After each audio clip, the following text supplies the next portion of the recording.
ماشاء اللہ لا حول ولا قوة الا باللہ العلی العظیم حسبنا اللہ ونعم الوکیل ونعم المولا ونعم النصیر الحمد للہ وکفى سمع اللہ لمن دعا لیس وراء اللہ المنتہى ومن اعتصم باللہ نجا والصلاة والسلام على عباده الذين اصطفى محمد وآله الطيبين الطاهرين مصابيح الدجى ورحمة الله وبركاته على من اتبع الهدى رب اشرح لي صدري ويسر لي أمري واحلل عقدة من لساني يفقهوا قولي رب یسر ولا تعسر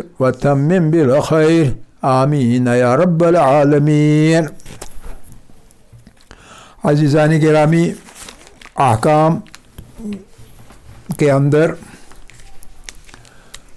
کی بحث کے اندر نجاست کا انشاءاللہ آج ہم بحث انجام کو پہنچائیں گے۔ مطہرات کا جو تذکرہ ہے، مطہرات کا تذکرہ وہ ہم انشاءاللہ آج انجام کو پہنچائیں گے۔ اس میں ہم نے جو بڑے بڑے مطہرات ہیں ان کا تذکرہ کیا، پانی کا تذکرہ کیا، مٹی کا تذکرہ یعنی زمین کا تذکرہ کیا، سورج کا تذکرہ کیا۔ آج ہم اب چھوٹے چھوٹے مطہرات ہیں جو کہ دیکھا جائے تو اصل میں مطہرات نہیں ہیں اور کبھی مطہرات ہیں بھی، لیکن کئی حالات میں کوئی چیز پاک سمجھی جائے گی۔ وہ حالات کیا ہیں؟ تو بجائے خود وہ مطہر نہیں ہے، لیکن حالات ہیں جن حالات میں کسی نجس چیز کو پاک سمجھا جائے گا، اور کہیں کہیں ایک مطہرات بھی ہیں۔ چوتھی چیز جو آج ہے وہ ہے استحالہ۔ استحالہ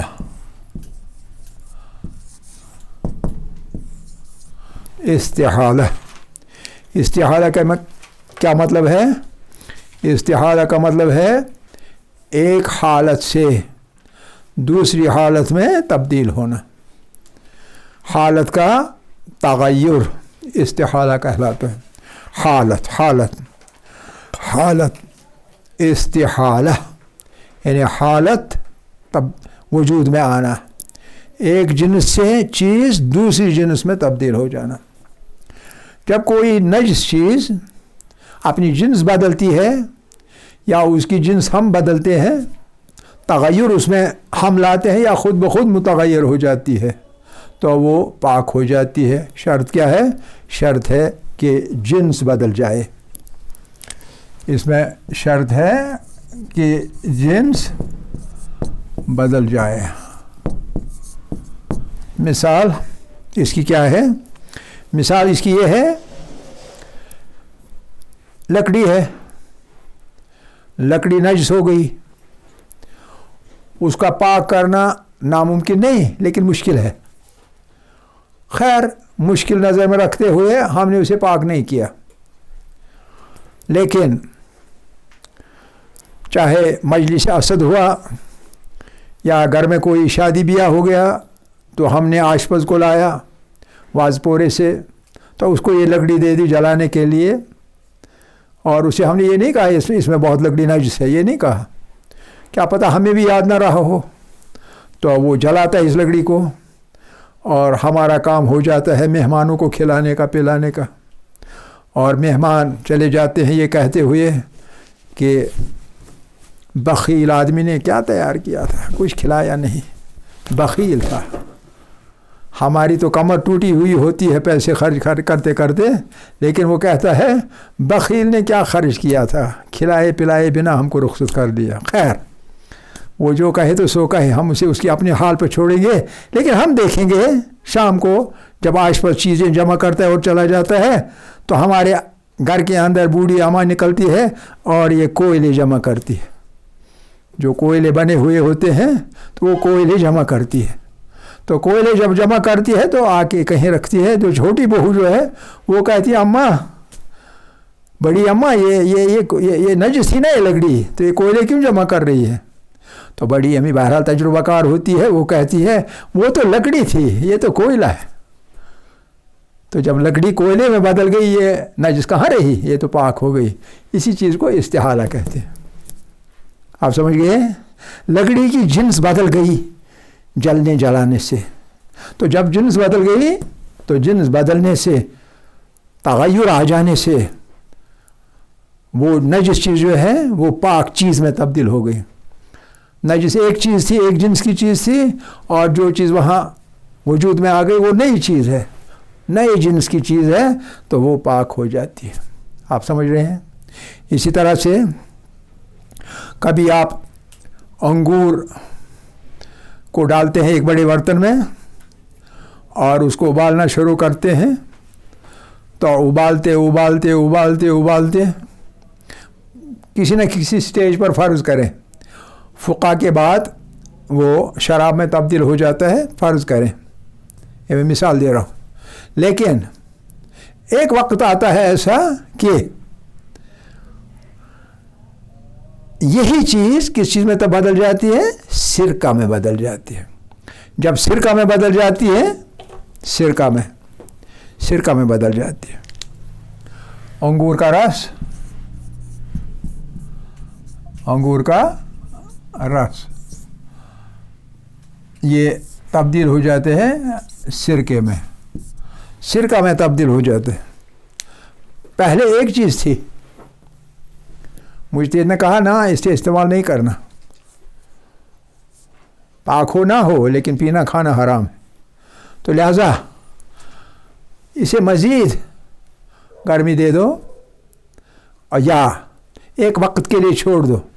یہ وقت کے ساتھ ساتھ، امتداد زمانہ کے ساتھ ساتھ یہ تبدیل ہو جائے گا.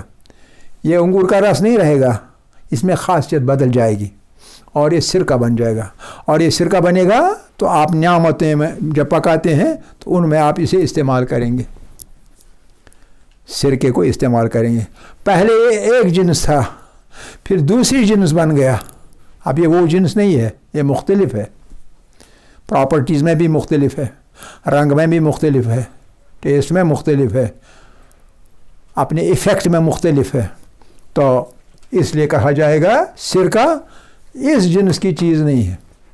یہ جنس ایک تھی اور یہ جنس دوسری بن گئی. جب جنس بدل گئی تو یہ پاک ہے، حالانکہ یہاں نجاست کا کچھ لوگوں کو خیال تھا. اوکے؟ تو لہذا جب کوئی چیز اپنی حالت بدل دے یا اس کی حالت بدل جائے تو وہ پاک ہو جاتی ہے. سمجھ رہے ہیں؟ چلتے چلتے ہمارے پاکستان کے پہاڑوں پہ چلتے چلتے ایک کتا تھا، چل رہا تھا بیچارہ، بھوکا تھا، کھانے کی تلاش میں. اس کی آنتیں قل هو اللہ احد پڑ رہی تھی. تو لیکن ایک پہاڑ پہ جا پہنچ کے اس کا پاؤں پھسل گیا اور نیچے چلا گیا. اور نیچے کہاں پہنچ گیا؟ وہاں نمک کی کان تھی. تو نمک کی خاصیت یہ ہوتی ہے کہ آپ کو گلا لیتی ہے، یعنی گل جاتے ہیں، نمک کے اندر گل جاتی ہے. ذیحیات جو ہے وہ نمک میں گل جاتے ہیں اور گل جا کے دھیرے دھیرے ڈیکمپوز ہو جاتے ہیں. اور ڈیکمپوز ہونے کے بعد یہ جو کتا تھا، کتا بعد میں کتا نہیں رہا، بلکہ وہ بھی ایک نمک کا ایک چھوٹا سا تودا یا کچھ بن گیا. جب وہ نمک بن گیا، آپ دیکھ رہے تھے یہ کہ اب چل رہا ہے، ادھر گیا، پھر اس کو کیا ہو گیا، کہاں گیا، کیا بات ہے، سوچ رہے تھے. اور آپ کو پتہ چلا ہاں اسی کا نمک بن گیا ہے. تو کیا آپ اس میں سے تھوڑا سا نمک لے کے گھر لائیں گے کھانے کے لیے؟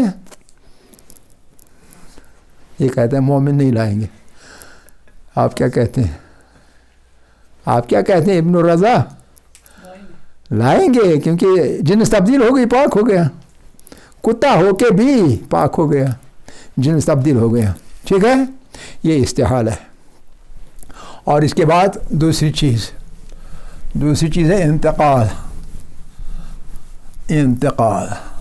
انتقال کسے کہتے ہیں؟ انتقال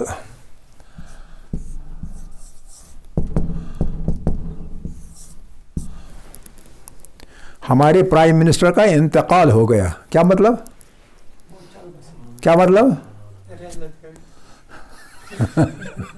بالکل صحیح آپ نے بالکل صحیح کہا. ہنستے کیوں ہیں، ڈرتے کیوں ہیں؟ انتقال کا مطلب ہوتا ہے کسی چیز کا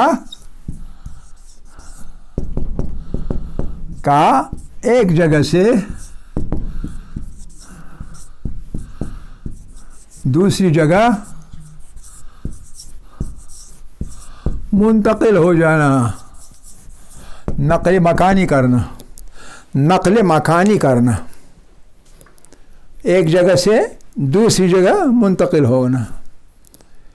یعنی دنیا پہ تھا، بیچارہ عقبہ میں چلا گیا، دوسری دنیا میں چلا گیا. یہ انتقال ہے. اب انتقال سے کیسی چیزیں پاک ہو جائیں گی؟ میں بتاتا ہوں کیسے پاک ہو جائیں گی. آپ سو رہے تھے، بہت گرمی تھی، اور گرمی میں آپ سوتے سوتے آنکھ کھلتی تھی، یوں کرتے تھے، آنکھ کھلی، کبھی یوں، کبھی اپنے آپ کو ہی مارتے تھے. کیوں مارتے تھے؟ کیوں آپ یوں ہی کرتے تھے؟ کیونکہ مچھر آپ کو کاٹ رہے تھے. اور ان کے اس پروبوسس کو آپ کے جسم میں داخل کر کے وہاں سے خون چوسنے سے پہلے اپنی تھوک وہاں ڈالنے سے آپ کے وہ خارش ہوتی تھی. اب صبح آپ جاگے، آپ نے مجھے کیا ہو گیا تھا، رات کو نیند ہی نہیں آ رہے تھے. آپ نے دیکھے بڑے بڑے مچھر ہیں ادھر ادھر، اور ان کی جو یہ ہیں بطن ان کی پھولی ہوئی ہے. اور اب جا کے کہتے ہیں آپ کا تو سارا لہو انہوں نے چوس لیا ہے. آپ کا خون جو ہے وہ اس کا انتقال کہاں ہو گیا؟ مچھر کے بطن میں، مچھر کے پیٹ میں. ٹھیک ہے. اب اگر آپ نے غصے میں آ کے ایک کو تڑام سے مار دیا، ایک تھپڑ سے، تو آپ کا ہاتھ بالکل خون ہی خون ہو جائے گا. پکڑے جاؤ گے، اگر کہیں قتل ہوا ہوگا تو آپ کو ہی لیں گے، کسی نے کیا ہوگا قتل. کیا اس خون کو آپ کا خون کہا جائے گا؟ اس کو کہا جا سکتا ہے کیونکہ اسی رات میں کھایا ہے. اور اگر آپ کو یقین ہے یہ آپ کا ہی خون ہے تو آپ کا ہاتھ نجس ہو گیا. وضو سے کرنے سے پہلے اس کو پاک کرنا ہوگا، تب وضو کریں گے. اعضائی وضو تو پاک ہونے چاہیے نا، اس کو پاک کرنا ہوگا. اگر آپ کو یقین ہو نہیں یہ کل والے مچھر نہیں تھے، یہ وہ تھے جنہوں نے اس کمرے میں میرا مسیرہ بائی سو رہا تھا، اس کا خون ہے جو انہوں نے پچھلی رات میں چوسا تھا، کہیں گے او ہو بہت ٹائم تب سے گزر گیا ہے. وہ اس کا خون اب مچھر کا خون بن چکا ہے. اگر مچھر کا خون بن چکا ہے تو پاک ہے. مچھر کا خون، کیونکہ خون جو اندر نہیں ہے نا وہ پاک ہے. ٹھیک ہے. لیکن جب تک آپ کو شبہ ہو آپ کو شبہ ہو کہ انسان کا خون ہے مچھر کے پیٹ میں، انسان کا خون ہے ابھی مچھر کے پیٹ میں، یہ ابھی انسان کا ہی خون ہے، یہ بھی تبدیل نہیں ہوا مچھر کے خون میں، تب تک وہ خون نجس ہے. جب آپ کو یقین ہو جائے نہیں یہ انسان کا خون بدل چکا ہے، پہلے انسان کا تھا اور اب مچھر کا خون بن چکا ہے، تو وہ پاک ہے. کس چیز سے پاک ہو گیا؟ انتقال سے پاک ہوا. کلیئر؟ ٹھیک ہے. یہ استحالہ اور یہ انتقال. آگے چلیں یا نہیں؟ آگے چلیں گے.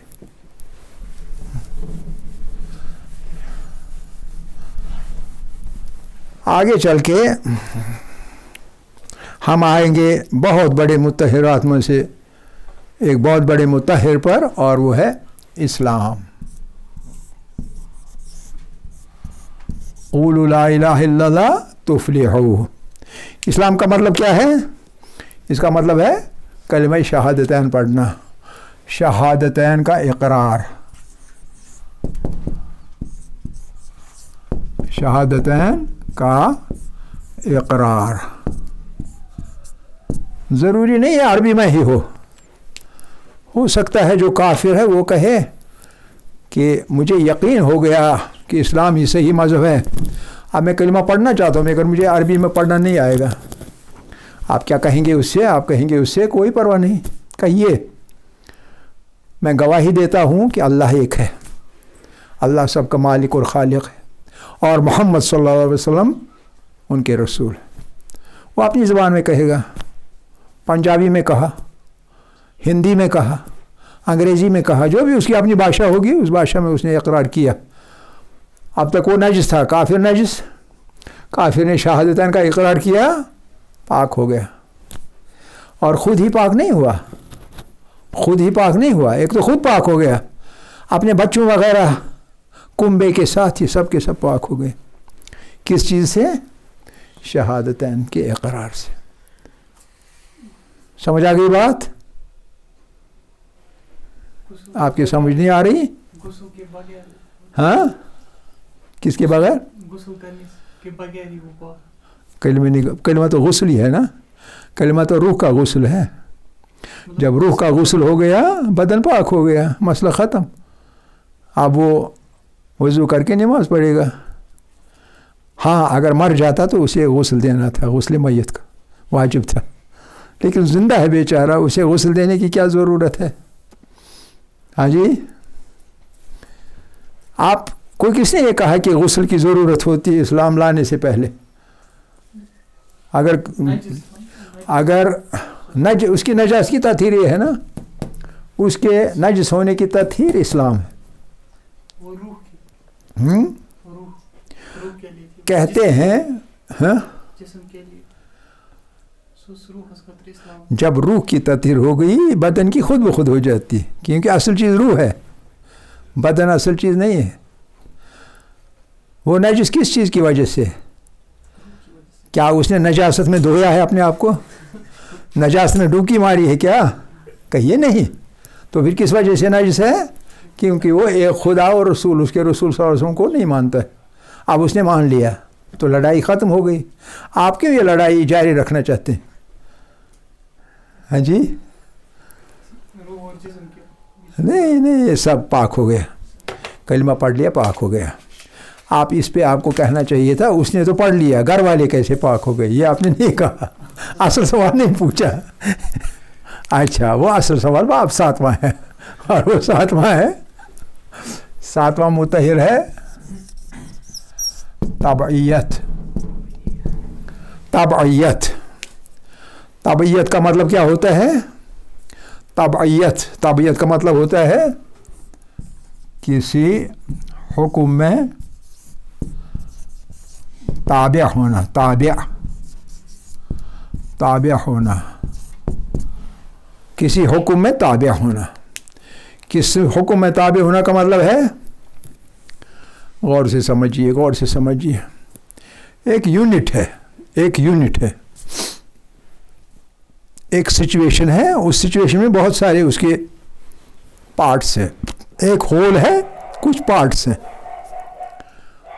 اگر ایک پارٹ کو سمجھ لیں پورے کا پورا نجس ہے، ایک پارٹ کو ہم نے پاک کیا، کیا باقی پارٹس پاک ہوں گے؟ نہیں ہوں گے نا، بہت اچھا۔ اب اگر ہم نے ہول کو پاک کیا، ہول کو پاک کیا، ایک پارٹس ہیں، ایک ہول ہے، ایک مین ہول ہے، اس کے تابع سب کے سب ہیں، جو یہ کرتا ہے اس کا اثر سب پہ چلا جاتا ہے۔ یہ نیک ہے، وہ پارٹس بھی نیک ہے، یہ برا ہے، وہ پارٹس ان پر بھی اثر پڑتا ہے۔ اب اگر یہ مین جو چیز ہے، مین ہولسٹک جو ہے، اب اگر اس پہ کوئی تغیر آ گیا، تبدیلی آ گئی، کیا اس کا اثر ان پارٹس پہ بھی پڑے گا؟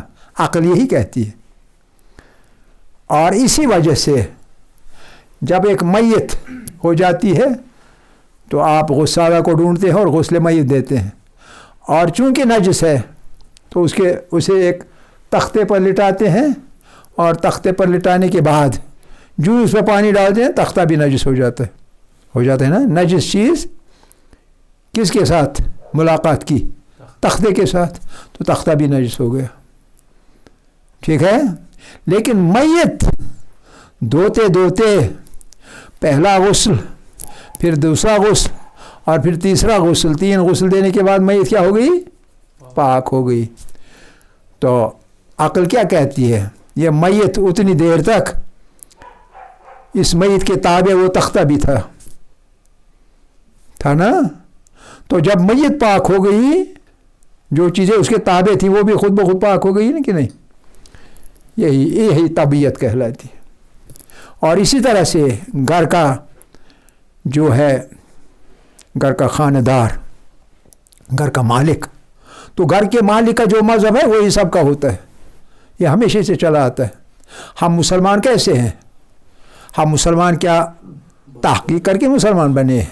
نہیں، بلکہ مسلمان گھرانے میں پیدا ہو گئے تو اسی وجہ سے مسلمان ہیں۔ گویا ہم رسمی مسلمان ہیں، گویا ہم روایتی مسلمان ہیں، گویا ہم خاندانی مسلمان ہیں، گویا ہم وراثتی مسلمان ہیں۔ کیا ہم اپنے طور پر مسلمان ہیں؟ نہیں۔ ہاں، اگر تحقیق کریں اور بنیں تب الگ بات ہے، لیکن اگر ہمارا گھر کا مالک ہی مسلمان بن گیا تحقیق کر کے، پہلے فرض کر لیں کہ مسلمان نہیں تھے تو اس نے اپنا مذہب بدل دیا، تو اس کے تابع سارے گھر کا گھر ہے، سارے گھر کا گھر اس کے تابع ہے، جو وہ کرتا ہے وہی سب لوگ کرتے ہیں۔ تو کیا اس کے اسلام لانے سے یہ اس طبیعت کے قانون کے تحت یہ تصور کیا جائے گا کہ گھر کے سارے افراد بھی مسلمان ہو گئے؟ اغلب تو یہی ہے۔ بہت کم ہو سکتا ہے کہ کوئی بیٹا کہے کیا کیا آپ نے، یہ بابا جان یہ آپ نے کیا کیا، بہت غلط مذہب آپ نے اختیار کیا، اوپنلی وہ بغاوت کرے گا، اس صورت میں وہ طبیعت میں نہیں آئے گا۔ لیکن جو ہم آہنگ رہے گا، کسی طرح کا اعتراض نہیں کرے گا، کوئی عذر خواہی نہیں کرے گا، تو اسے اسی قانون میں لانا پڑے گا جس قانون میں اس کا باپ داخل ہو گیا۔ ٹھیک ہے کہ نہیں؟ اس کو طبیعت کہتے ہیں۔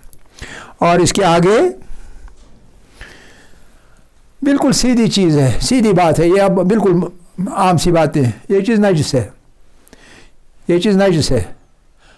انسان ہوتا، ہم کہتے ہیں پہلے یہ پاک کریں گے، اس کے بعد اس کو کہیں گے اس طریقے سے غسل کرو، پہلے یہاں اپنے منہ میں تھوڑی سی کلی کرو، پھر ناک میں پانی ڈالو، پھر منہ دھو لو، اور پھر اوپر سے سر کے اوپر پانی ڈالو، پھر اس سائڈ دائیں طرف، پھر بائیں طرف، تو اس سے غسل آپ کا ہو جائے گا، اور پھر جنابت باقی نہیں رہے گی تو آپ پاک ہو گئے۔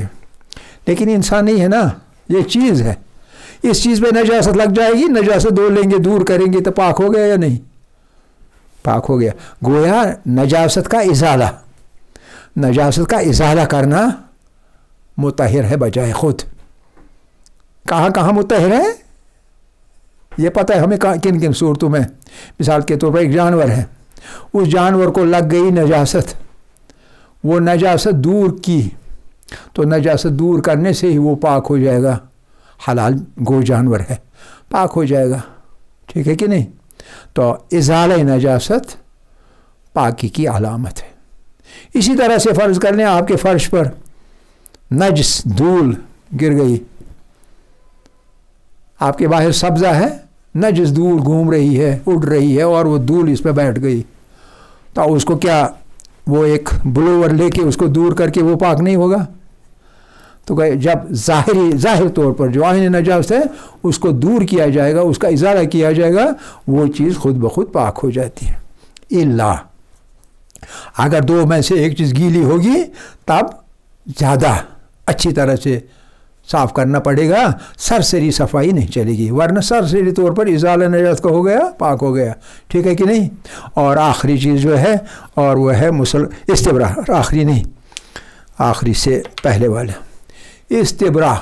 استبرا کیا ہوتا ہے؟ جلدی میں کہہ رہا ہوں تاکہ یہ ختم کریں ہم۔ استبرا یہ ہوتا ہے کہ کبھی حلال گوشت جانور آپ کا نجاست کا عادی ہوتا ہے، آپ کو پتہ ہے، نجس کھانے کا عادی ہو جاتا ہے، اور اس کا ذرہ نجس بن جاتا ہے، اتنا وہ عادی ہو چکا ہے، تو اسے پاک کرنے کے لیے کیا کرتے ہیں؟ اس کو پاک کرنے کے لیے اس کا استبرا کرتے ہیں۔ اس کا استبرا کرنے کے معنی کیا ہے؟ اس کا استبرا کرنے کے معنی یہ ہے کہ اس کو ایک طرح سے بند کریں گے، قید کریں گے، گھومنے نہیں دیں گے، اور اسے صرف پاک غذا پر پال لیں گے، اسے کھلائیں گے پاک غذا، نجاست سے دور رکھیں گے، اور جتنا چھوٹا جاندار ہوگا اتنے کم مدت تک وہ پاک ہوگا، اور جتنا بڑا جاندار ہوگا اتنی زیادہ مدت تک پاک ہوگا، اور جب وہ مدت اس کی ختم ہوگی اس کو ہم مدت استبراء کہیں گے۔ مدت استبراء مختلف ہوتا ہے، تو یہ مدت استبراء جو ہے، یہ مدت استبراء جب ختم ہو گئی کسی جانور کی، تو مدت استبراء پوری کرنے کے بعد مدت پوری ہو گئی تو اس کا بدن جو ہے کہ وہ پاک ہو جائے گا۔ آگے آپ کو احتیاط کرنا ہوگا کہ اسے نجس غذا کھانے نہیں دینا ہے، بس ورنہ وہ پاک ہے۔ اور وہ مدت کیا ہے؟ آپ تیز تیز لکھیں۔ مدت ہے اونٹ کے لیے 40 دن، اونٹ کے لیے 40 دن، گائے کے لیے 20 دن، کچھ لوگوں نے لکھا ہے 30، لیکن زیادہ تر اتفاق ہے 20 دن پر۔ گائے کے لیے 20 دن، گائے اور بیل کے لیے۔ بھیڑ بکری ہو تو اس کے لیے 10 دن۔ مرغا بھی یعنی بطخ وغیرہ، بطخ بھی اس میں آئے گا، ہنس بھی آئے گا، اس کے لیے 5 دن۔ اور مرغی، چھوٹی سی والی مرغی جو ہو اس کے لیے صرف 3 دن نجس غذا سے پرہیز کر کے صرف پاک غذا دینی پڑے گی اور وہ پاک ہو جائے گا۔ کس چیز کا؟ 20 دن شاید۔ کس کا؟ بھیڑ بکری کا 10 دن، بھیڑ بکری کا 10 دن، مرغا بھی یعنی بطخ وغیرہ ان کا 5 دن، اور مرغیوں کے لیے مرغا ان کے لیے صرف 3 دن۔ یہ ہو گیا استبراء۔ اور آخر پر مسلمان کا غائب ہو جانا،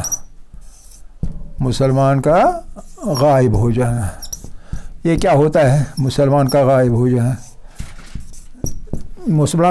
جانا ایک اصول پر یہ ٹکا ہوا ہے یہ سب مسئلہ، اور اصول یہ ہے کہ عام طور پہ ہمیں یقین ہونا چاہیے کہ ایک مسلمان جو ہے وہ ہر چیز اپنی پاک رکھے گا، یہ ہمارا یقین ہوتا ہے، ہمیں حسن ظن ہوتا ہے۔ جو مسلمان ہوگا وہ عام طور پر بالعموم وہ کبھی نجس چیز کو گھر میں رہنے نہیں دے گا، ہمیشہ تطہیر کر کے رکھتا ہے وہ چیزیں۔ لہٰذا اس پریمس پر، یہ پریمس یعنی مفروضہ، اس مفروضے کی بنیاد پر اگر کوئی مسلمان غائب ہو گیا، پتہ نہیں کہاں گیا، چلا گیا سفر پر واپس نہیں آیا، اس کے گھر کے اسباب جو ہیں، اگرچہ آپ کو پتہ ہے جب وہ یہاں تھا تو وہ چیز اور وہ چیز اور وہ چیز نجس ہو گئی تھی، لیکن جب اس کا کہیں آتا پتہ ہی نہیں ہے تو آپ کے لیے وہ چیزیں پاک ہیں، اگرچہ آپ کو پتہ ہی یہ نجس تھی۔